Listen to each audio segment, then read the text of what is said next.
तो ब्रह्मा जी नारद को सुना रहे हैं, सूत जी शौनकादि ऋषियों को सुना रहे हैं, वो कथा हम सुन रहे हैं। एक दिन कैलाश पे पार्वती जी अपनी सखियों के साथ बैठी थी। जया और विजया उनकी दो सखी थी।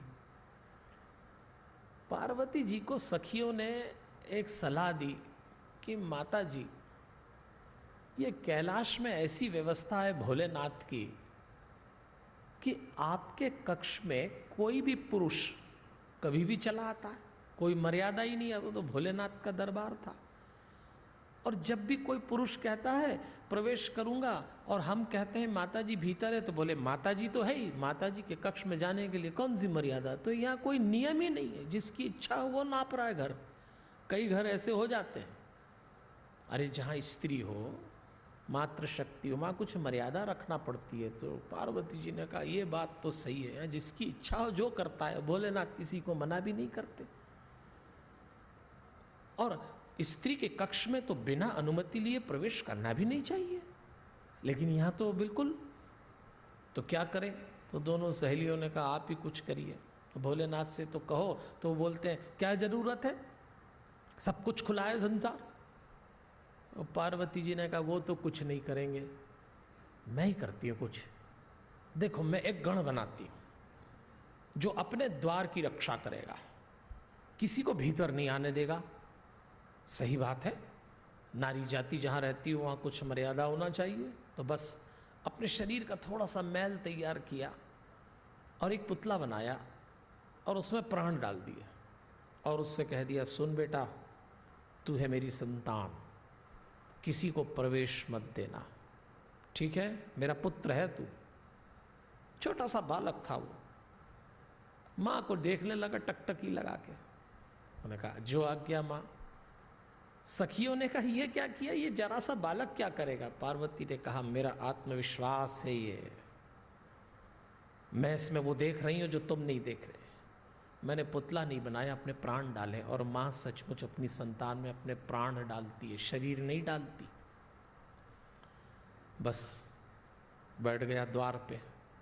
कथा तो आप सब जानते हैं सज्जनों देवियों, कई बार सुनी है, पर हम अपनी काम की बात करते चले। और वहां से आए भोलेनाथ कहीं से। भोलेनाथ ने देखा कि ये कौन है बालक, प्रवेश को रोकता है। तो भोलेनाथ तो चले गए, लेकिन अपने गणों को भेजा कि जाओ देखो। अच्छा, गणों की तो आदत थी कि सीधे ही प्रवेश करते माता जी के महल में, तो पहली बार उनको रोका गया। जब गणों को रोका तो गणों ने कहा कि बाबा जी वो तो कोई पहरेदार है। अब तो शिव जी को भी चिंता हुई कि ये नई मुसीबत कौन सी आई। तो उन्होंने कहा जाओ तुम उसको डराओ धमकाओ, और नहीं तो उसकी पिटाई कर दो। अब वो पहुंच गया।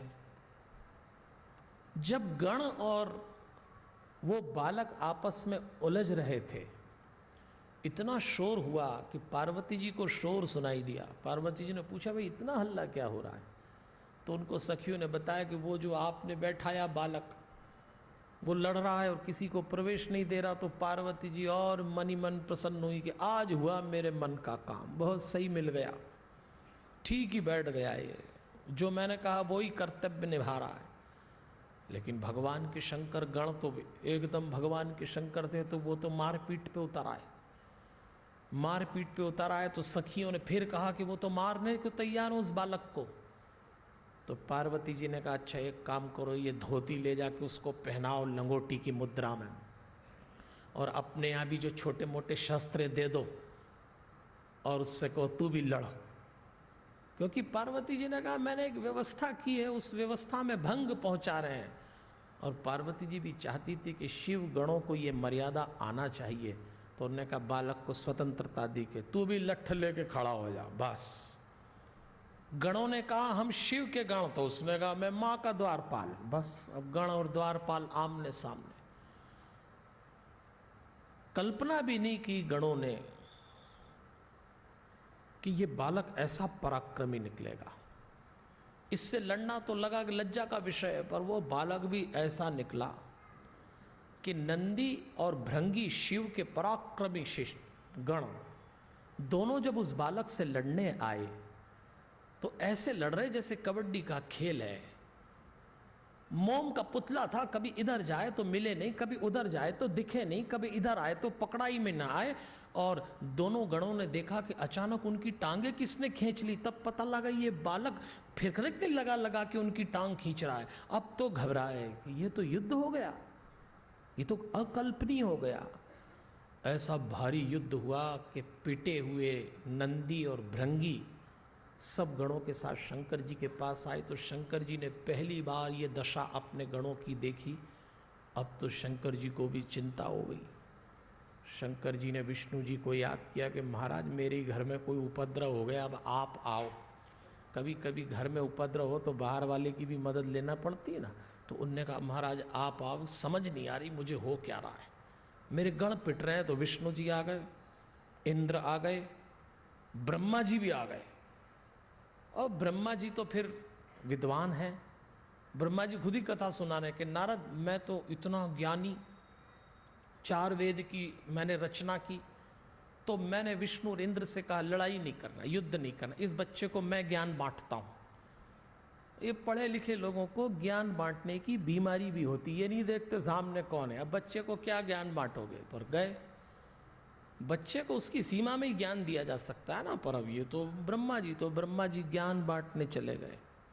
और जैसे ही ब्रह्मा जी पहुंचे तो ग्रंथकार ने लिखा क्रोधम कृत्वा संभेत्तमं शं शृण्वा किरत।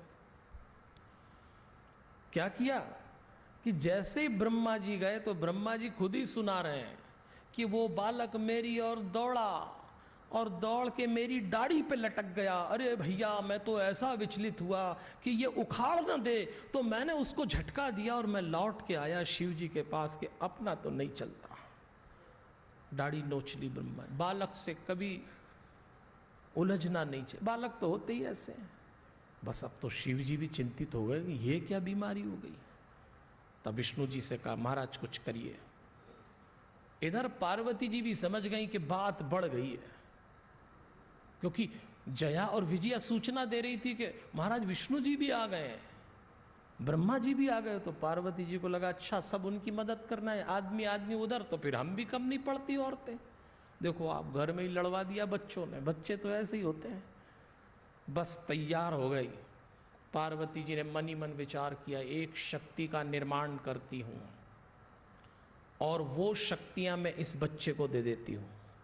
क्योंकि उनको लगने लगा कि युद्ध होगा, क्योंकि वो भोलेनाथ का स्वभाव जानते हैं कि भोलेनाथ हैं, उदार हैं, तो इतने उदार हैं कि लुटा दें और लड़ने पे उतर आए तो किसी को नहीं पहचाने। उनको याद आया मैं सती थी तो एक क्षण में छोड़ दिया था, इनका कोई भरोसा नहीं है, तो ये इस बच्चे को ही निपटाएंगे। तो एकदम उसके भीतर 2 शक्तियां भर दी कि अब कोई भी युद्ध हो ये शक्तियां तेरी मदद करेगी। सारा आकाश भर गया, देवता आ गए युद्ध देखने के लिए।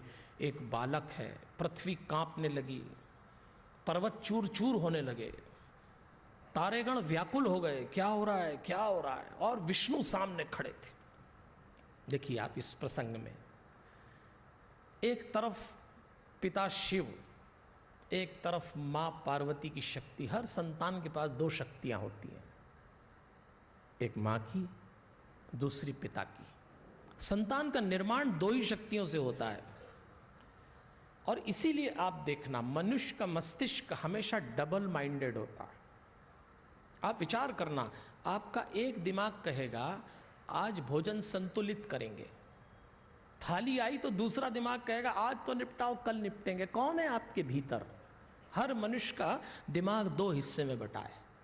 रात को सोते समय एक दिमाग कहता है संकल्प के सुबह उठना ही है, 6 बजे घूमने जाएंगे। 6 बजे के दूसरा दिमाग सक्रिय के पड़े रहो, कौन सी दुनिया लुट रही है। आप स्वयं बदल जाते हैं।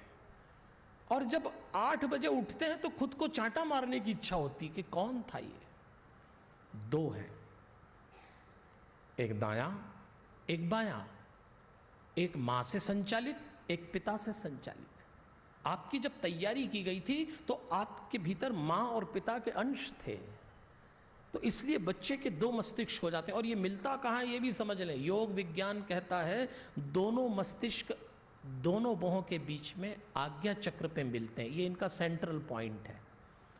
यदि आपको अपने मस्तिष्क को संतुलित करना है कि यदि मैंने एक निर्णय लिया तो दूसरा उसमें गड़बड़ नहीं करेगा, तो आपको दोनों बाहों के बीच में प्रतिदिन 5 से 7 मिनट देखने का अभ्यास करना पड़ेगा। इसको ध्यान कहते हैं। ध्यान से मस्तिष्क संतुलित होता है। ध्यान से आप एक संकल्प लेंगे, उसको पूरा करेंगे, वरना एक संकल्प लीजिए दूसरा बिगाड़ देगा। तो 2 शक्तियां मिल गई गणेश जी को, मां की भी और पिता की भी। अब तो तैयारी थी, पिता की शक्ति सामने खड़ी, मां की शक्ति इधर खड़ी, और युद्ध चालू हुआ है।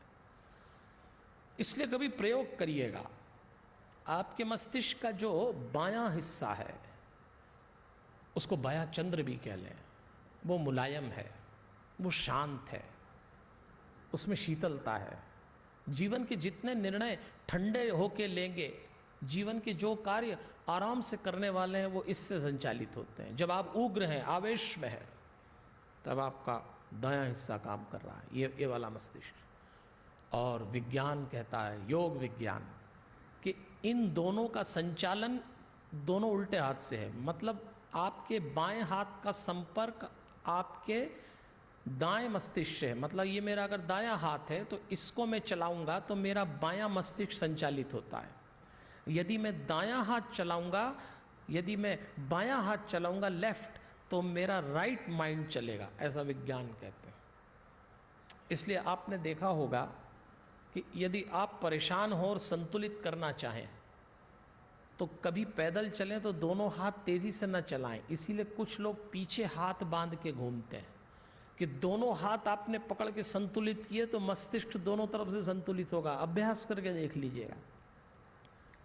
बस गणेश जी के सामने माता जी की भी शक्ति, गणेश जी के सामने पिताजी की भी शक्ति, और युद्ध आरंभ होने की स्थिति में नारद जी भी पहुंच गए। नारद जी ने शंकर जी से कहा कि बात बढ़ रही है, ब्रह्मांड हिल रहा है, महाराज कुछ करिए। तो विष्णु जी से शिव जी ने कहा कि आप ही संभालिए ना। तो विष्णु जी ने बोला, आप क्या संभालें, चलो युद्ध ही करता हूँ। देखिए उस बालक के सामने विष्णु जी पहुँच गए। विष्णु जी बालक के सामने आए हैं, जानकारी पार्वती जी को मिल गई तो अपनी शक्ति से कहा कि रक्षा करना मेरे बच्चे की। और शिव पुराण में लिखा है, ऐसा प्रहार किया उस बालक ने कि एक क्षण के लिए पालन करता विष्णु धरती पे गिर गए उस प्रहार से। संतान के प्रहार से बड़े बड़े गिर जाते हैं, याद रखना आप। मैंने अच्छे अच्छे फौलाद को औलाद की मार से गिरते देखा है। ऐसे मजबूत और सक्षम लोग जो दुनिया पलटने का दावा करते हैं, अपनी औलाद के सामने गिरे गिरे नजर आते हैं। भैया औलाद की मार ऐसी होती है, पड़ी तो विष्णु जी नीचे आ गए। अब तो विष्णु जी ने शंकर जी से कहा, आपको एक बात कहता हूँ, ये बालक युद्ध में तो नहीं हो जीता जा, इसको कौशल से जीतना पड़ेगा। छले नेव च हन्तव्यो न्यानथा हन्यते पुनः। छल का मतलब कौशल, कुछ ऐसा करना पड़ेगा जो अदृश्य हो, जीत नहीं सकते, इसके पीछे कोई शक्ति काम कर रही है। तो क्या छल किया जाए? तो विष्णु जी ने कहा, अपन दोनों चलते हैं। शिव और विष्णु जी दोनों पहुंच गए और कहा, देखिए मैं इस बालक को मोहित करता हूं। विष्णु जी को मोहना बहुत आता है। बोले मैं करूंगा मोहित, एक क्षण के लिए मुझे देखेगा, मुझ में इतनी शक्ति है। और जैसे ये मुझे देखे तो शंकर जी फिर आप निपट लेना इससे, वरना जब तक ये युद्ध पे केंद्रित है नहीं जीता जा सकता। इसका ध्यान बांट दूंगा मैं। बालक लड़ रहा है, मां को अंदर बड़ा आनंद आ रहा है। और उसी समय भगवान विष्णु ने उस बालक को मोहित कर दिया। और जैसे ही मोहित किया है, शंकर जी ने अपना त्रिशूल निकाला और उसी समय त्रिशूल से उस बालक का मस्तक उतार दिया। और जैसे ही उस बालक का मस्तक उतरा, उसने एक ही आवाज लगाई, मां। और पार्वती जी ने सुना। ये क्या हो गया? दौड़ के बाहर आई। पराक्रम से पराक्रमी मनुष्य भी जब असहाय होता है तो मां को आवाज लगाता है। वो बालक जो थोड़ी देर पहले घोर पराक्रम कर रहा था, उसने गिरते हुए कहा, मां। पार्वती जी दौड़ के बाहर आई। नारद जी ने कहा, मां घटना ऐसी घट गई है। पार्वती जी ने उस बालक को देखा तो रोने लग गई। हिंसा और शस्त्र इस दुनिया में जहां कहीं भी चलेंगे, उसका अंतिम प्रहार किसी न किसी मां की छाती में ही होता है। ये कुदरत का खेल है ऐसा। कहीं भी हिंसा हो, कहीं भी शस्त्र चले, आखिर किसी औरत की छाती में ही धंसता है वो जाके। आज प्रहार तो बालक पे हुआ, मां घायल हो गई। उस बालक को देख के हाहाकार करने लगी, कथम दुखम विनिश्चेता स्या अति दुखम ममाधुना। खूब रोती हैं, मैं क्या करूं, मैंने ये क्या कर दिया। अब तो वो संतान थी उनकी,